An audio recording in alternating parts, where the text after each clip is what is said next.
Parents called me a loser and didn't invite me to Christmas. I said okay. When my golden sister asked me to pay for her studies, I shocked everyone with a statement.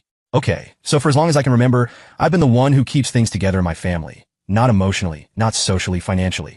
It's not like my parents ever sat me down and said, Dean, you're going to be the guy we depend on for everything. It just kind of happened. I'm 32 male, working in tech in Seattle. My job's good, steady pay, benefits, all that. I don't flaunt it or anything, but I'm comfortable. And because I'm comfortable, I've always thought, why not help my family out when they need it? I mean, we're family, right? You're supposed to have each other's backs. So over the years, I've been the guy who covers stuff. My parents need some help with house repairs? I'm on it. Vanessa, my younger sister, needs money for her wedding? Sure, I can chip in. It's not like I minded at first. It felt good to know I was making life a little easier for them. But then there's Vanessa. Vanessa, 26, female, is married to Matt, who's basically just her echo chamber, and she's working on some kind of psychology degree. Don't get me wrong. She's smart and all, but she's also the type of person who's really good at getting people to do what she wants. She's been my parents' golden child from day one. She's bubbly, charming, and always knows what to say to make people like her. And because of that, she's never had to take responsibility for anything. Growing up, it was pretty obvious who the favorite was. Vanessa always got the new clothes, the best toys, and the attention. Me? I was the older kid, the responsible one. My parents just assumed I didn't need as much, and I didn't complain. I worked part-time jobs through high school and college, saved my money, and stayed out of trouble. That was my role in the family, the quiet one who didn't ask for much. Vanessa, though, she knew how to get what she wanted. When she turned 16, my parents said she needed a car. Not what I needed. They didn't have the money to get her anything decent. So guess what? They asked me to chip in from my savings. I'd been working part-time at a hardware store and saving up for college, but my parents thought it'd be nice if I helped Vanessa out. I gave in. It wasn't like I had much of a choice. Not when my mom was giving me her family should support each other speech. Vanessa got her car, a used sedan that wasn't fancy, but she loved it, and I moved on. Then, when it came time for her to go to college, she got into some fancy private school out of state. My parents couldn't afford it, so they asked me to help. This time, I was supposed to delay grad school so they could put money toward Vanessa's tuition. I pushed back, but again, the whole family support speech came out. Vanessa, of course, played her part perfectly, saying things like, I just want to make something of myself, and, Dean, I promise I'll make it up to you someday. By the time Vanessa got married a few years later, I'd gotten used to the pattern. She wanted her dream wedding, and my parents couldn't afford all the extras, so they came to me. Dean, it's just a little bit for the flowers, they said. You don't want your sister to be disappointed on her big day, do you? I don't know why I kept agreeing to this stuff. Maybe it was guilt, or maybe I just didn't want to deal with the drama. Either way, I always stepped up. Over the years, I became the go-to guy for everything. Vanessa and my parents didn't even have to ask most of the time. They just assumed I'd help. And honestly, I didn't mind. At least, not at first. I told myself it was fine because I was doing okay. I had a good job, and the money wasn't putting me in a bad spot. Plus, helping them out kept the peace. I figured as long as I wasn't struggling, why not? It's family. Still, no matter what I did, it was never enough for them. I've hit every mark I could as a successful adult. Steady job, nice place to live, no debt, but it's like none of that matters because I don't fit their picture of what my life should look like. No wife, no kids, no perfectly staged holiday cards. My parents love to drop subtle digs about how they're still hoping for grandkids or how it's not too late to settle down. Meanwhile, Vanessa could show up at Thanksgiving with her life in shambles, and they'd still be proud of her just for existing. It's like I'm only valuable when I'm making their lives easier. But when it comes to who I am, I'll never measure up. It's exhausting. And here's the thing. The more I helped, the more they expected it. It stopped being about whether or not I could afford to help and started being about whether I should. If I ever hesitated or said no, it turned into a guilt trip. Dean, don't you care about your families? Dean, you're doing so well. Why can't you just help out? It got to the point where I wasn't even being asked. I was being told. And Vanessa, she never showed any gratitude. If anything, she acted like she was entitled to my help, like it was my job to make her life easier. She's always been good at spinning things, making herself look like the victim. If I ever pushed back or tried to set a boundary, she'd turn it into a sob story about how hard her life was. My parents would eat it up, and I'd end up being the bad guy. It all came to a head this year. Looking back, I can't believe it took me so long to realize how bad things had gotten. I was so used to being the guy who kept everything running smoothly that I didn't notice how much I was being taken advantage of. But Vanessa, she finally went too far. And once she did, there was no coming back from it. About a week before Christmas, I got a call from my mom. At first, I didn't think much of it. Mom calling before the holidays was normal, and I figured it'd be something about Christmas dinner or maybe some small family drama. But as soon as I picked up, I could tell something was off. Her voice had that overly sweet tone she used when she was about to say something I wouldn't like. Hi, honey, she started. How are you? I told her I was fine, and we exchanged the usual small talk for a minute or two. Then she dropped it. Listen, Dean, we've been thinking, maybe it's best if you don't come to Christmas this year. At first, I thought I misheard her. Wait, what? I asked. Why wouldn't I come to Christmas? Well, she said, dragging out the word like she was trying to soften the blow. Vanessa mentioned some things you've said recently, and we just don't want any negativity ruining the day. Negativity? I repeated. What are you talking about? What did Vanessa say? Mom hesitated for a second, like she wasn't sure if she should tell me. Then she sighed and said, "She told us you've been saying some pretty hurtful things about Christmas, that you hate spending money on gifts for the family and think our Christmases are a waste of time because they're all about her." I couldn't believe what I was hearing. "Are you serious?" I said, my voice rising a little. "I never said anything like that." "Well," she said, sounding unsure. Vanessa seemed pretty upset about it. "She said you've been talking to people about how much you don't like our Christmases and how you don't think they're worth your time." I was stunned. Not only was this a blatant lie, but the fact that my mom believed Vanessa without even asking me about it hurt more than I expected. It wasn't the first time Vanessa had twisted things to make herself look good and me look bad, but this felt like a new low. "Mom," I said, trying to keep my voice calm, "I don't know what Vanessa told you, but I never said anything like that. In fact, I've been planning what to get you and Dad for Christmas for weeks." "Well," she said again in that way she does when she doesn't want to argue, "we just think it's better if you sit this one out. You seemed a little distant lately, and we don't want any tension during the holidays." At that point, I realized there was no point in arguing. My mom had already made up her mind, and nothing I said was going to change it. "Fine," I said, keeping my tone short. "If that's what you want." She sounded surprised that I wasn't fighting her on it. "It's not about what we want, honey. We just think it's for the best." "Sure," I said, not bothering to hide the sarcasm. "Merry Christmas, Mom." Then I hung up. I sat there for a minute, just staring at my phone. I wasn't even angry, just tired. Tired of always being the one who had to explain himself. The one who had to defend himself against Vanessa's lies. It was like no matter what I did, I was always the bad guy in her story. The next day, I got a call from Vanessa. At first, I didn't even want to answer. I figured she'd probably call to gloat about how she'd gotten me uninvited. But a part of me was curious. So I picked up. "Hey, Dean," she said, her voice as cheerful as ever. "You think nothing had happened. What do you want, Vanessa?" I said, not bothering to pretend I was happy to hear from her. She didn't even acknowledge my tone. "So listen, I need a little help," she said. "My grad school tuition is due soon, and Mom and Dad can't really afford to help much right now. I was hoping you could pitch in." I couldn't believe what I was hearing. "Are you serious?" I said. "You just got me uninvited to Christmas, and now you're asking me for money?" There was a pause, like she hadn't expected me to bring that up. "Oh, come on, Dean," she said finally, her tone light and dismissive. "That's not what this is about. Christmas is one thing, but this is important. It's my education." I could feel my blood boiling, but I forced myself to stay calm. "Vanessa, do you even hear yourself? You lied to Mom and Dad about me, got me kicked out of Christmas, and now you want me to pay for your tuition? Do you even care how messed up that sounds?" She sighed like I was the one being difficult. "Dean, don't be so dramatic. Mom and Dad just wanted a peaceful Christmas, and you've been kind of negative lately. Besides, this isn't about Christmas. It's about helping your family." There it was. The guilt trip.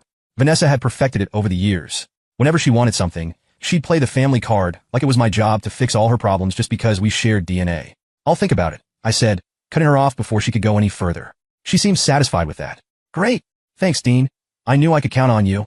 After she hung up, I sat there for a while, just staring at my phone. The audacity was mind-blowing. Not only had Vanessa managed to turn my own family against me, but now she had the nerve to ask me for money like nothing had happened. But the more I thought about it, the more I realized this wasn't just about Christmas or tuition. This was about years of being taken for granted. Years of being expected to step up and help while Vanessa coasted through life with a smile and a sob story. I wasn't going to let it slide this time. The day after Vanessa called me, I called my mom and told her we needed a family meeting. "Me, you, Dad, Vanessa, and Matt," I said. "We're sitting down tomorrow, and we're talking about this." Mom hesitated, like she always does when she thinks I'm about to disrupt the balance. Vanessa's got her wrapped around her finger. "Dean, is this really necessary?" I interrupted. "I just got kicked out of Christmas because of something Vanessa said that isn't even true. We're going to talk about it." After a pause, she reluctantly agreed. "Fine, tomorrow at 6. But Dean, please don't make this a big thing. Christmas is coming, and I don't want any stress in the air." I hung up without responding. If my own family didn't want me there for Christmas, I didn't see the point in pretending everything was fine. The next evening, I pulled up to my parents' house. It was the same place I'd grown up, but over the years, it had started to feel less like home and more like a place I was tolerated in. I didn't bother dressing up, just jeans and a hoodie. This wasn't about impressing anyone. When I walked in, Vanessa and Matt were already there. Matt gave me his usual awkward nod, the kind that said, "I don't want to be involved in this." Vanessa didn't even look up from her phone, typical. Mom came out of the kitchen carrying a tray of coffee and cookies, like this was some kind of festive get-together. "Hi, Dean," she said, forcing a smile. "We were just getting settled." "Great," I said, not bothering to fake any pleasantries. "Let's get started." Dad was in his recliner, arms crossed, and watching me like I was the problem. I ignored him and took a seat across from Vanessa. She finally looked up, her face a mix of fake innocence and mild annoyance. "So," Mom said after a moment of awkward silence, "what did you want to talk about, Dean?" I didn't waste time. This is about Christmas and the fact that I wasn't invited because of something Vanessa said that's completely untrue. Vanessa rolled her eyes. "Oh my God, are you still on that?" she said, her tone dripping with annoyance. "I didn't lie. That's what you said, or at least how it came across." "Really?" I said, pulling out my phone, "because I have the text to prove otherwise." Her smug expression faltered for a second, but she quickly recovered. Texts? Yeah, I said, scrolling through my messages. Remember when I asked you what I should get mom and dad for Christmas? This was 2 weeks ago. I opened the conversation and handed my phone to my mom. Here's me asking Vanessa for gift ideas. I said, and I quote, I don't care about the cost. I just want to get them something meaningful. Mom's face softened as she read the message, but before she could say anything, I continued. And here's Vanessa's response. I pointed to the next message. Why waste money on gifts? They don't even appreciate it half the time. I let that sink in for a moment before adding. So tell me again, Vanessa, how I'm the one who hates Christmas and doesn't want to spend money on gifts. The room went dead silent. Mom looked up at Vanessa, her expression confused. Dad shifted uncomfortably in his seat, like he didn't know how to process what he was hearing. Vanessa, on the other hand, doubled down. Oh, come on, she said, crossing her arms. You're making this a bigger deal than it needs to be. I didn't mean it like that. Didn't mean it like what? I shot back. You told mom and dad lies about me. Meanwhile, you're the one complaining about how much gifts cost and saying they don't appreciate it anyway. She glared at me, but I could see the cracks in her confidence. It's not a big deal, Dean. You're overreacting. I turned to my mom. Am I overreacting? Because you believe her without even asking me about it. You kicked me out of Christmas based on her word alone. Mom opened her mouth to respond, but nothing came out. She looked at Dad, probably hoping he'd back her up, but he just sat there, arms crossed, staring at the floor. Vanessa wasn't done yet. She shifted in her seat, her arms crossed, but there was a calculated look in her eyes now. I'd seen it 100 times before. It was the look she gave right before turning everything around to make herself the victim. Okay, fine, Vanessa said, throwing her hands up. Yes, I said that. But do you want to know why? Because I've been under so much pressure lately, and it's been really hard to keep up with everything. I'm barely holding it together as it is. And now you're dragging me through the mud in front of everyone just to make yourself look better. Mom's face softened immediately, and I could see Dad's scowl deepen. Vanessa, Mom said gently. What do you mean, honey? What's been so hard? Vanessa sniffed dramatically, as if she were on the verge of tears. Grad school, for one thing, she said, her voice wavering just enough to sell it. And you know Matt and I are still trying to pay off the wedding. Plus, everything is so expensive now, groceries, rent, everything. It's not like I have someone swooping in to save the day for me. I'm doing the best I can. She glanced at me as she said that last part, like I was the one who'd somehow failed her. I rolled my eyes. You've got to be kidding me, Vanessa. You literally asked me for thousands of dollars yesterday. You don't get to play the I have no support card when you've been leaning on me and Mom and Dad for years. That was the wrong thing to say, Dean. Mom snapped, her voice sharp for the first time all night. There's no need to be so cruel. She's clearly struggling. Cruel? I said, incredulous. Mom, she lied about me to get me kicked out of Christmas. And now she's turning this whole thing into a pity party because she doesn't want to take responsibility. Vanessa shook her head, her expression a perfect mix of hurt and frustration. You don't get it, Dean, she said, her voice breaking slightly. You've never had to worry about this stuff. You've always had a good job, plenty of money, no one depending on you. It's easy for you to sit there and judge me, but you don't know what it's like to actually struggle. That hit a nerve. I leaned forward, my hands clenched in a fist on my knees. Are you serious right now, Vanessa? I've been working since I was 16. I paid for my own college. I've helped Mom and Dad with bills, and I've bailed you out more times than I can count. Don't sit there and act like I've had it easy just because I don't complain about every little thing. Dean, enough. Dad barked, his voice loud enough to make everyone jump. You've made your point. There's no need to keep piling on. Piling on? I said, my voice rising. Dad, she's the one who lied about me. She's the one who caused this whole mess. But somehow I'm the bad guy for calling her out? Yes, you are, Mom said, her tone firm but laced with disappointment. Because instead of trying to understand where Vanessa is coming from, you've spent this whole time attacking her. She's clearly not in a good place right now. And instead of helping her, you're just making things worse. I stared at her, stunned. So let me get this straight. Somehow I'm the one in the wrong? Are you even hearing yourselves right now? Mom crossed her arms, her face stern. We're hearing you just fine, Dean. But what we're also hearing is that you don't seem to care about what Vanessa's going through. I couldn't believe what I was hearing. Are you serious? I've been supporting this family for years. And this is how you repay me? Dad shook his head, his expression a mix of frustration and disappointment. This isn't about repayment, Dean. It's about doing the right thing. Vanessa's your sister, and she's clearly going through a tough time. Instead of embarrassing her like this, you should be helping her. I laughed bitterly, shaking my head. Helping her? That's all I've ever done. But every time I try to set a boundary, every time I say no, I'm suddenly the villain. Do you even realize how exhausting that is? Dean, Mom said, her voice softening again. You've always been the dependable one, the strong one. We didn't think you minded helping out. Well, I do mind, I said firmly. And I'm done. At that, Matt finally spoke up.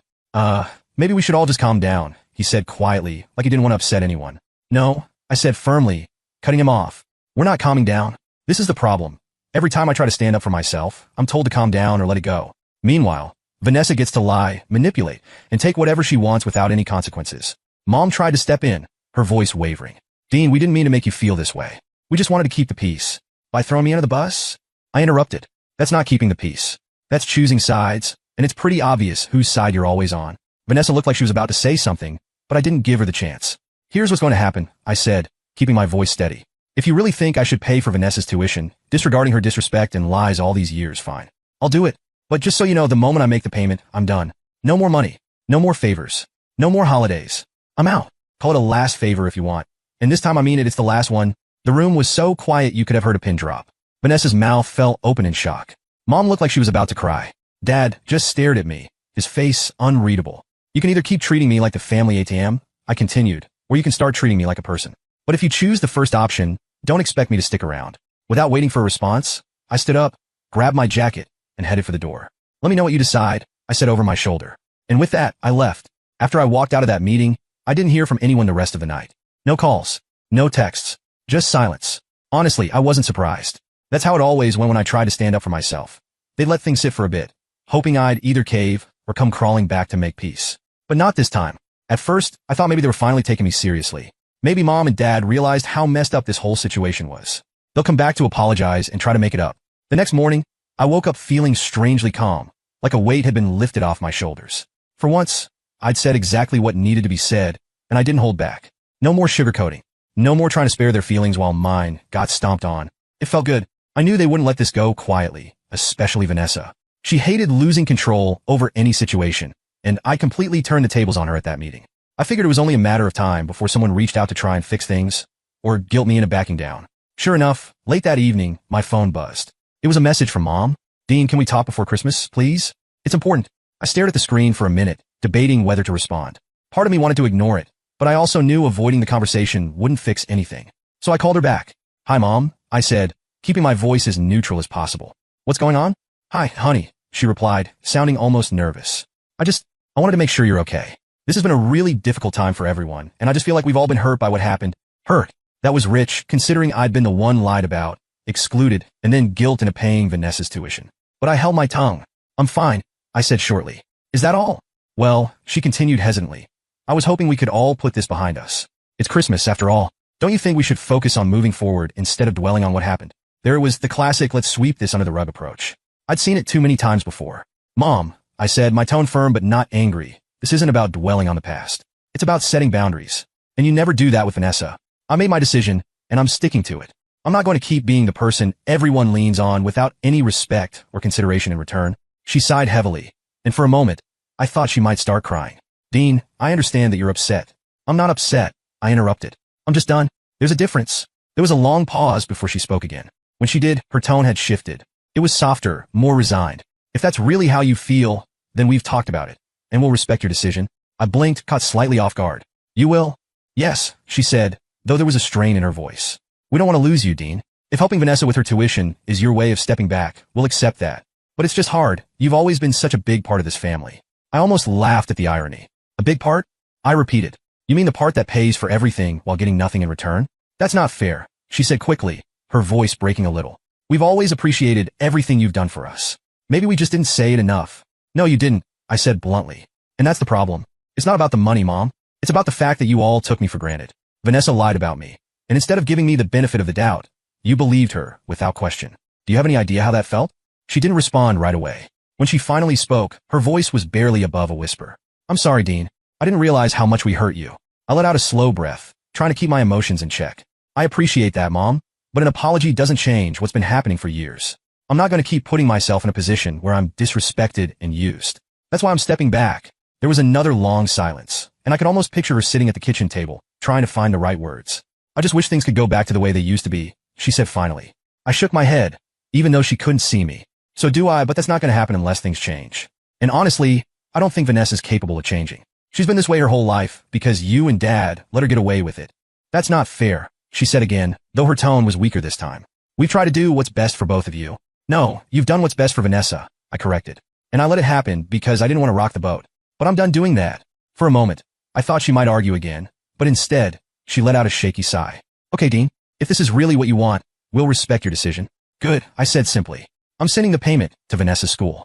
She should have the receipt in her email. After this, I'm stepping back like I said. Thank you, she said quietly.